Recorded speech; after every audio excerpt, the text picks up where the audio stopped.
Peringatan darurat. Darurat.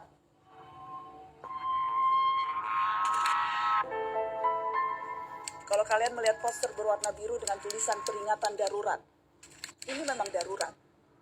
Disebut darurat karena baru sekarang putusan MK langsung direspon DPR dengan membuat undang-undang yang dikebut hanya dalam 1 hari saja. Sekali lagi, 1 hari. Hari Selasa, Mahkamah Konstitusi memutuskan mengubah syarat ambang batas pencalonan kepala daerah.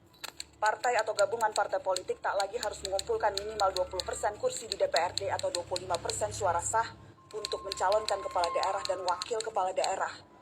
MK juga memutuskan calon kepala daerah tingkat provinsi atau calon gubernur berusia 30 tahun saat ditetapkan oleh KPU sebagai kandidat resmi.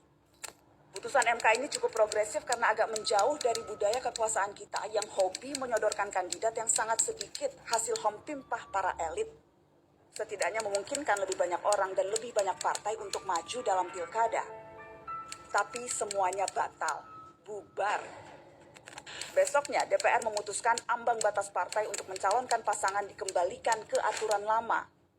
Sedangkan usia kandidat diputuskan mengikuti keputusan Mahkamah Agung yang berusia 30 tahun saat dilantik. Sehingga memungkinkan Kaisang yang sudah dicalonkan sejumlah parpol bisa maju dalam kontestasi. Niatnya juga sudah tidak baik sejak awal.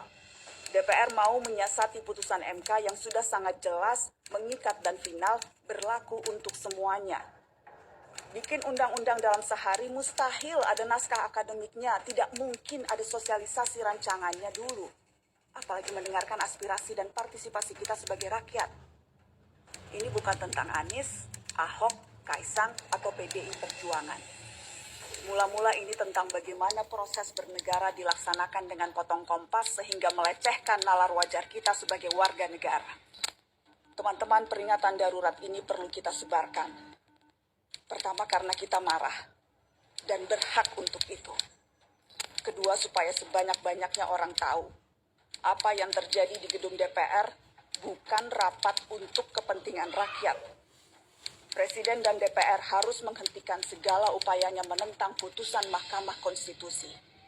Jika DPR dan pemerintah mau merevisi tanpa berpatokan kepada putusan MK, ini rentan dianggap pembangkangan konstitusi. Dan saya cemas, pembangkangan konstitusi ini bisa berujung dengan pembangkangan sipil.